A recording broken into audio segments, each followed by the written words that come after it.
வழியாக ஐக்கிய அரபு அமீரகம் மற்றும் சவுதி அரேபியா போன்ற நாடுகளுக்கு செல்ல முயன்ற 100க்கும் அதிகமான அகதிகளை ஏற்றி சென்ற படகு ஏமனின் அப்யான் மாகாண கடற்கரையில் மூழ்கியது.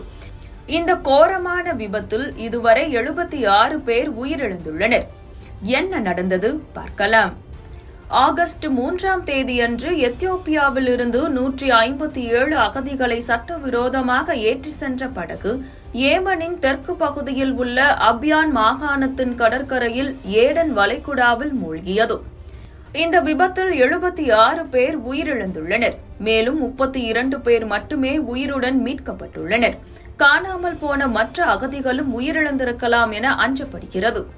2014ஆம் ஆண்டு முதல் ஏமனில் உள்நாட்டு போர் நிலவி வந்தாலும் ஆப்பிரிக்கா மற்றும் மத்திய கிழக்கு நாடுகளை சேர்ந்தவர்கள், குறிப்பாக இனப்போரால் பாதிக்கப்பட்ட எத்தியோப்பியர்கள் வளமான சவுதி அரேபியா மற்றும் ஐக்கிய அரபு அமீரகம் போன்ற நாடுகளில் வேலை தேடி ஏமனை ஒரு முக்கிய பயண வழித்தடமாக பயன்படுத்துகின்றனர். இந்த அகதிகள் அபாயகரமான செங்கடல் வழியாக ஏமனை அடைந்து அங்கிருந்து தரை வழியாக தங்கள் பயணத்தை தொடர்கின்றனர். ஐக்கிய நாடுகள் சபையின் அகதிகள் அமைப்பான சர்வதேச அகதிகள் நல அமைப்பு இந்த கடல் வழியை உலகின் மிகவும் ஆபத்தான அகதிகள் பயண பாதைகளில் ஒன்றாக குறிப்பிடுகிறது. இது பெரும்பாலும் சட்டவிரோத மனித கடத்தல் கும்பல்களின் கட்டுப்பாட்டில் இருப்பதால் அகதிகளுக்கு பெரும் ஆபத்தை ஏற்படுத்துகிறது. கடந்த ஆண்டு மட்டும் இந்த பாதையில் 558 அகதிகள் உயிரிழந்ததாக IOM பதிவு செய்துள்ளது.